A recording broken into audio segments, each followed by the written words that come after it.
सेवा के फील्ड में रहेंगे तो बुद्धि चलती रहेगी।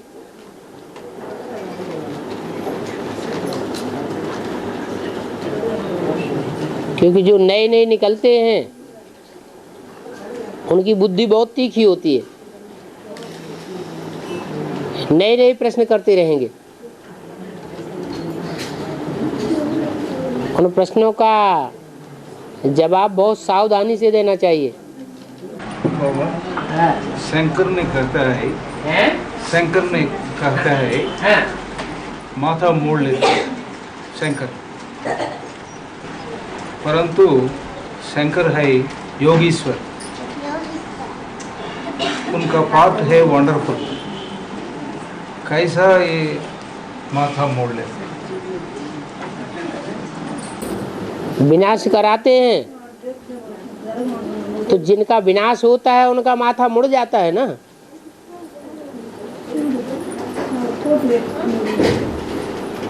तुम्हारा माथा भरपूर हो जाता है और बाकी दुनिया का माथा मुड़ जाता है। भक्ति मार्ग में रामचंद्र कहते हैं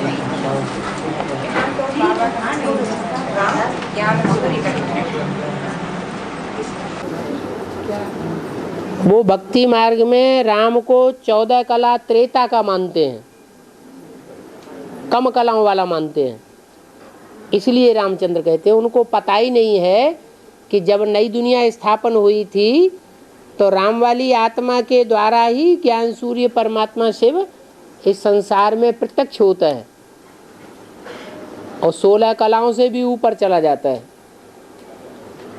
जैसे सूर्य की कलाएं नहीं होती हैं, चंद्रमा की कलाएं होती हैं। चंद्रमा कलाओं में बांधा जाता है, 16 कला संपूर्ण कहा जाता है, फिर कलाहीन कहा जाता है। सूर्य कभी कलाहीन नहीं बनता है। ऐसे ही ज्ञान सूर्य शिव जिसमें प्रवेश करता है वो कलाओं से भी परे चला जाता है। कलातीत कल्याण कल्पांतकारी कहा जाता है। सारे कल्प का अंत करने वाला वो कलाओं से भी ऊपर होना चाहिए, कलाओं को भी क्रॉस करने वाला। तो भक्ति मार्ग में तो लोग राम को त्रेता युग समझते हैं ना, ये थोड़ा ही समझते हैं कि सतयुग के आदि में वही राम वाली आत्मा थी।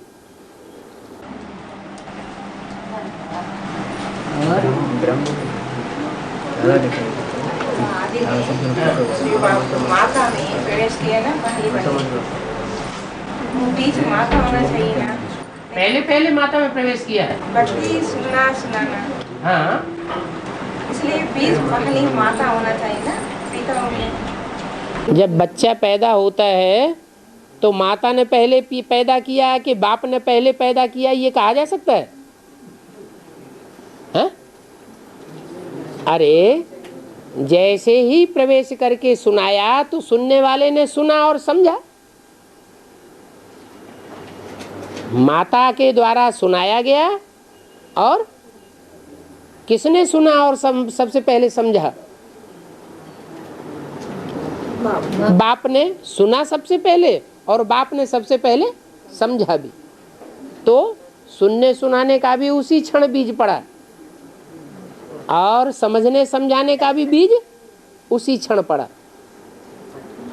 समझने समझाने वाला बाप और सुनने सुनाने वाली माता हो गई।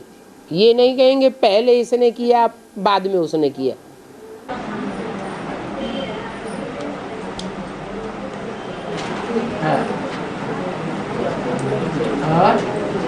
इस शरीर से कौन देवता होंगी वो ही पूजा सकती है ना भक्ति मार्ग में जी।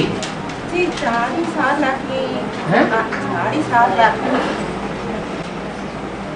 जी, 4.5 लाख इसी शरीर से देवता बनेंगी।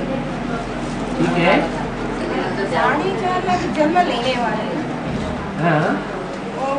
उसके बाद शरीर कंचन काया बंदी शरीर जन्म लेने से वो कैसे पूजा सकते? कृष्ण का जन्म लेने से कंचन काया होती है कि वो जन्म देता है? कृष्ण तो जन्म लेता है, माँ बाप से जन्म लिया इसलिए कंचन काया हुई। लेकिन जन्म देने वाले अपने पुरुषार्थ से कंचन काया बनाते हैं। 9 लाख तो आत्मा गुजर जाती है ना भक्ति मार्ग। हाँ, 9 लाख सितारे गाए जाते हैं, पूजे नहीं जाते हैं। पूजा जाने वाले 9 लाख हार गाया जाता है, 9 लाख की पूजा नहीं होती है।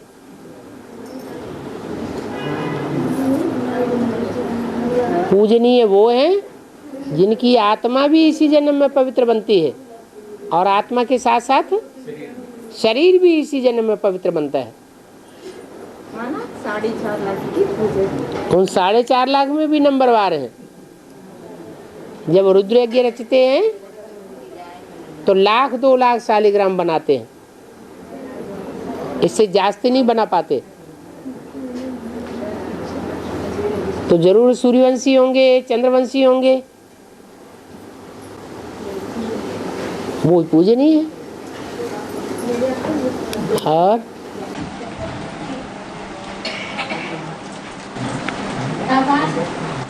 उमा चंडी गौरी शंकर क्या माना क्या बाबा? उमा चंडी गौरी शंकर। माँ चंडी गौरी शंकर। गौरी और शंकर माने पार्वती और शंकर। उमा वही पार्वती है जिसका नाम उमा है। चंडी इसलिए कही जाती है कि वो भी सहयोग देती है मनसा से, चंडिका देवी को।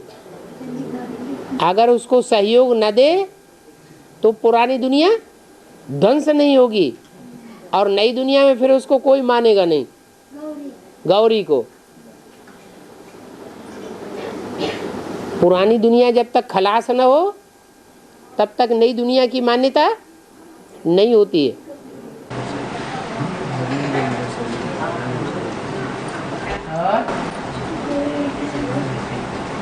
राम वाली आत्मा निराकार बाप साकार में कैसे जन्म कर सकती है?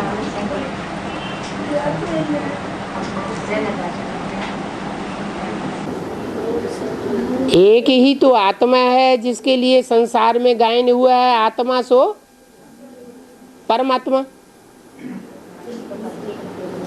तो अपनी भ्रकुटी के मध्य में परमात्मा को याद करना सहज है या कठिन है? जैसे अपनी आत्मा ज्योति बिंदु वैसे परमात्मा भी ज्योति बिंदु। तो दूर कर देंगे तो याद करना कठिन है और नजदीक होगा तो याद करना सहज है।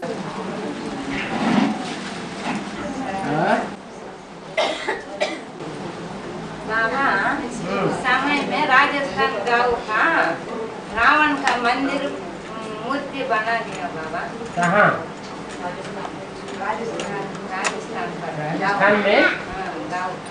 हाँ, कौन से गांव? मूर्ति बना दिया। रावण का मंदिर और रावण की मूर्ति बनाई। हाँ, फिर? हाँ बना दिया। हाँ, राजाओं का जो स्थान है उस राजाओं के स्थान में ही रावण की मूर्ति बनाई दी। तो रावण की विजय हो गई ना, है? रावण की मूर्ति बनाई तो मूर्ति क्या साबित करती है? मूर्ति साबित करती है कि कोई साकार में हुआ था। और कहाँ हुआ था? जो राजाओं का स्थान है वहीं रावण हुआ था।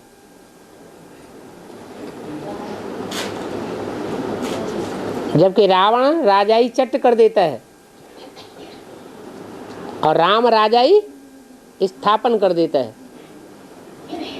तो रावण का भी बोलबाला साबित हुआ या राम का बोलबाला साबित हुआ? इतने वर्षों से अयोध्या में झगड़ा चल रहा है, राम मंदिर बनावेंगे, राम की मूर्ति स्थापन करेंगे, अभी हो पाई? नहीं हो पाई। और रावण की मूर्ति स्थापन हो गई। तो क्या साबित हुआ कि भक्ति का जोर है या ज्ञान का जोर है? भक्ति का अभी भी जोर है। कालाश्री स्वर्णमुखी नदी में सप्त ऋषि अवतार है बाबा, क्योंकि बाबा सोने की मुख वाली नदी अर्थात स्वर्णमुखी।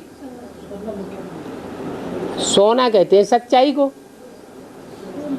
ऐसी नदी जिसमें से सच्चाई ही सच्चाई निकलती हो, कुछ भी झूठ न निकलता हो, तो उसमें से ही तो सप्त ऋषि आएंगे।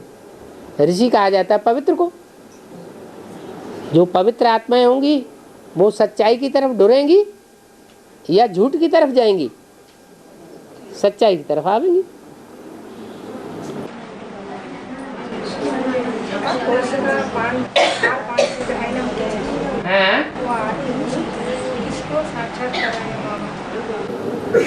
किसको साक्षात्कार कराया?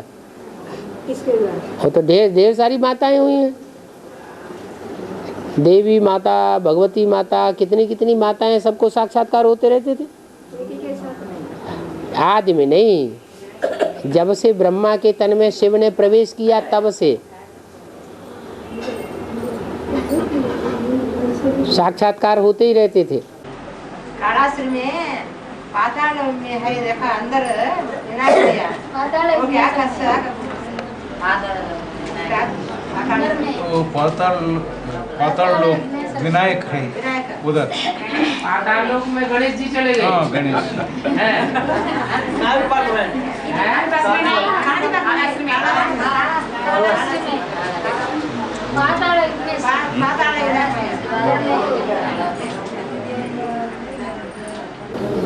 जब महाकाल संसार में प्रत्यक्ष होता है तो दुनिया का विनाश होता है या दुनिया रह जाती है?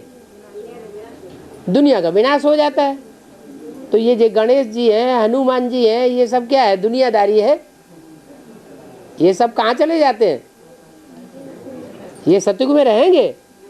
अब सतयुग में नहीं रहेंगे, ये जानवरियत के देवता हैं और सब काल के गाल में समा जाएंगे। बाबा कालाश्री में धर्मराज त्रिनाल सकता, दूसरे द्रौपदी को उड़ गया तो सब भी काटते रहो, क्या खाते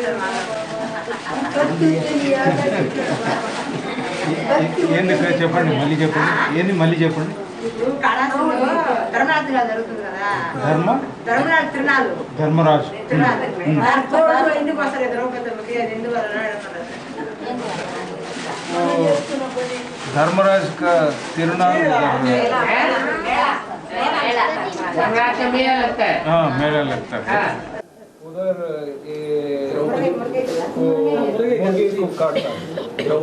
हाँ, द्रौपदी जो है वो मुर्गा को काटती है।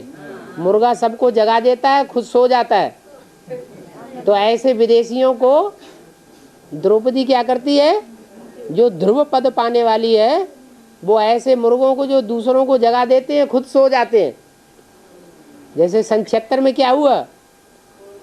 सन 76 में एडवांस पार्टी में विदेशी धर्म की बीज रूप आत्माएं निकली और उन्होंने बहुत से ब्राह्मणों को अज्ञान नींद से जगाई दिया, दूसरों को जगाई दिया कि बाप आया हुआ है, और खुद क्या किया? खुद सो गए। तो द्रौपदी फिर उसको उनको काट देती है। काटना माना आत्मा अलग कर देना और देहभान अलग कर देना। बोलो बोलो। हाँ, 3 महीने हाथ नहीं, आके 3 महीने बाबा 3 महीने। हाँ, 3 महीने तिरुपति नहीं आया। हाँ,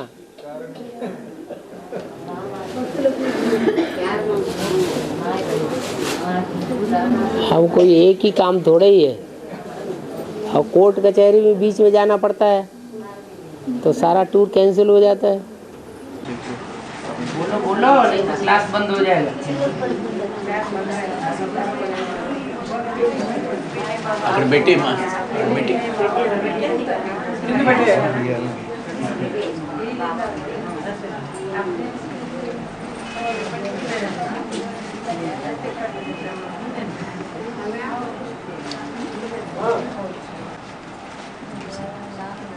బాబా బాబా కైలాస్ పిక్చర్లో రామ్ మాతాజీ వచ్చి ఆత్మలింగం తీసుకురా ఈ విష్ణువు దగ్గరికి పోయి అని అంటే ఆయన పార్వతిని కోరుతారు రావణాసుడు.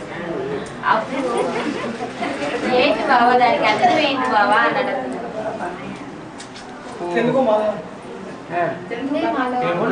మళ్ళీ చెప్పండి. రావణాసుడు మాత అడుగుతుంది అనమాట. మాత అడుగుతుంది ఆత్మలింగం తీసుకురా అని అడుగుతుంది ఈశ్వరుడి దగ్గర. మాత అడుగుతుంది. అడిగితే అక్కడ ఆయన ఏం చేస్తాడంటే పార్వతిని కోరుతాడు. పార్వతిని కోరితే పార్వతి వస్తుంది. వెంట మాయగా ఇచ్చేసి అప్పుడు నారాయణ గురించి చెప్తుంది. నారదుడు చెప్పాడంట నారాయణుడు మళ్ళా నరజన్మ తీసుకుంటాడు. అందువల్ల ఇలాగ జరిగింది. రావణాసుని సంహరిస్తాడు రాముడు రూపంలో. కానీ రావణుడు ఎందుకు కోరాడు ఆత్మలింగం అడగకుండా ఇలాగ పార్వతిని కోరిన रावणासुर ये आत्मलिंग नहीं आत्मलिंग लेने का बोले तो पार्वती के उनको माने को बोलते हैं। आत्मलिंग मान छोड़ के पार्वती को काई राजी पड़े।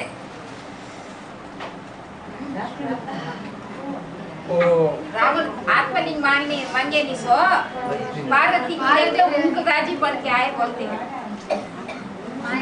उनके पीछे पार्वती के पीछे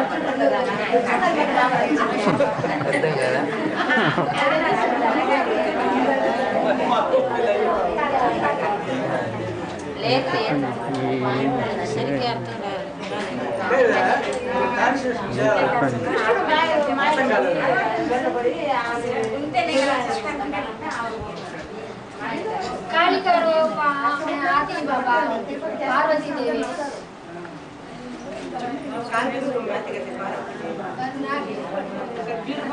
शक्ति रूप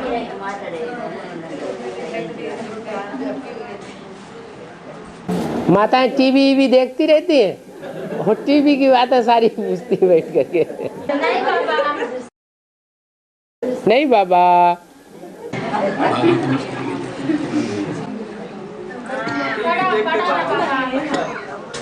पुस्तक में पढ़ा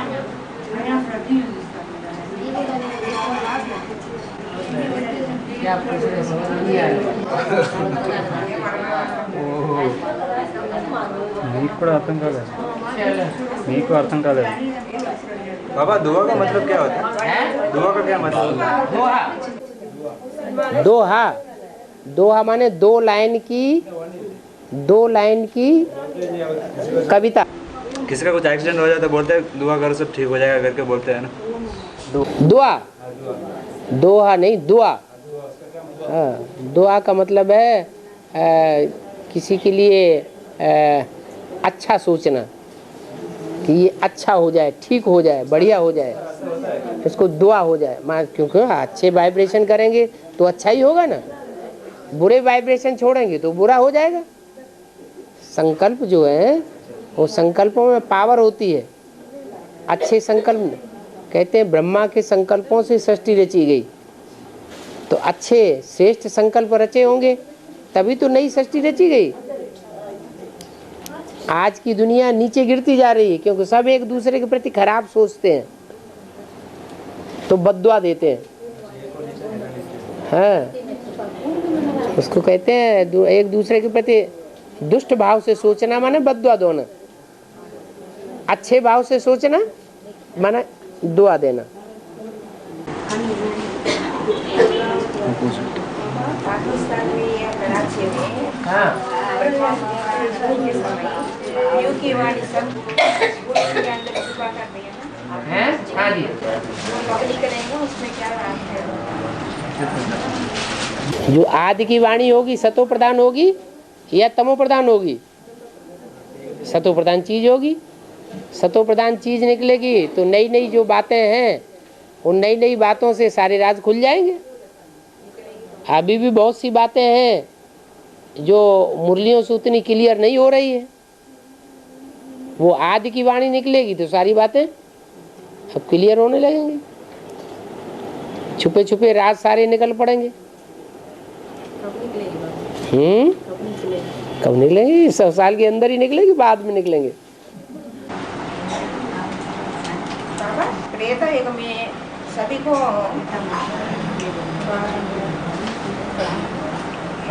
13 जन्म होगी बाबा। ये ब्रह्मा बाबा को भी 13 जिनके सतयुग में 9 जन्म हो गए उनके त्रेता में 12 ही जन्म होंगे। जिन्होंने अपनी कंचन काया यहाँ बना ली उनका एक जन्म बढ़ गया कि नहीं? तो कितने जन्म हुए उनके? उनके 9 जन्म हुए। और बाकी जो 8 डायनेस्टी सतयुग में चलेंगी उनके वहाँ 13 जन्म होंगे। तो 8 और 13 मिला के कितने हो गए? 21 जन्म। माने जन्म देने वालों को भी 21 जन्म चाहिए और जन्म लेने वालों के भी 21 जन्म चाहिए, क्योंकि दोनों ही 16 कला संपूर्ण बनते हैं। इसलिए त्रेता में 13 जन्म होते हैं।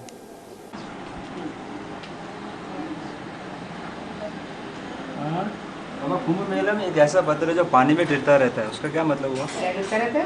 एक पत्थर, बड़ा पत्थर पानी में टिरता रहता है, पानी में वो तैरता रहता है। बोलते जैसे रामायण में बताया गया ना, जब राम आके लंका में जाने के लिए पत्थर फेंकते रहते हैं नदी में। मेले की बात थोड़ी है। नहीं, वो एक्चुअल पत्थर अभी बताया था, टीवी में बताया था, जो हकीकत में पानी में टिर रहा है पत्थर। वो कुछ पत्थर ऐसे होते हैं, वो एक ही पत्थर ऐसा जो उसके ऊपर राम लिखा हुआ है। कुछ पत्थर ऐसे होते हैं कि जिनमें पानी लगातार टक्कर खाता रहता है, तो उनमें सुराख हो जाते हैं पत्थरों में। वो सुराख हो जाने से वो फिर हल्के हो जाते हैं, उनके अंदर हवा भर जाती है, वो हवा बाहर नहीं आती है, इसलिए वो पत्थर तैरते हैं। वो स्थूल पत्थरों की बात है यहाँ पत्थर बुद्धियों की बात। पत्थर बुद्धि आत्माएं हैं जिनका नाम रख दिया नल और नील बंदर, उनके द्वारा वो पत्थर तैराए गए। माने वो ज्ञान रतन पानी में डूबे नहीं, पानी के अंदर उतराते रहे, हल्के बन गए। బాబా స్థూలంగా మార్కండేయులు వచ్చి శివలింగాన్ని పట్టుకుంటున్నారు అని అంటారు స్థూలంగా, మరి సూక్ష్మంగా వచ్చి మార్కండేయులు ఆత్మలు అని అనుకుంటున్నారు, అది కరెక్టా కదా బాబా? ఏమంటారు మళ్ళీ చెప్పండి, మళ్ళీ చెప్పండి. స్థూలంగా శివలింగాన్ని పట్టుకుంటారు కదా మార్కండేయ స్వామిని, స్థూలంగా కథల్లో వింటున్నాము. మార్కండేయ స్వామి కానీ మనం సూక్ష్మంగా అర్థం చేసుకుంటే ఆత్మలు మార్కండేయులు అని అనుకుంటాను, మరి కరెక్టా కాదా? वो पूछ रहे जैसे मार्कंडेय ने शिवलिंग को गले लगा लिया, वैसे आत्माएं जो है परमात्मा से स्नेह करते हैं क्या? करना तो चाहिए, करना तो ऐसे ही चाहिए जैसे माँ बच्चे को गले लगा लेती है, बच्चा बाप को गले लगा लेता है, स्नेह में प्यार में आकर के। तो अंदर का जो प्यार है वो ही होना चाहिए, तभी सही याद आएगी। अंदरूनी प्यार नहीं होगा तो याद भी सही नहीं होगी, खींच खींच के याद करते रहेंगे। चलो टाइम हो रहा है।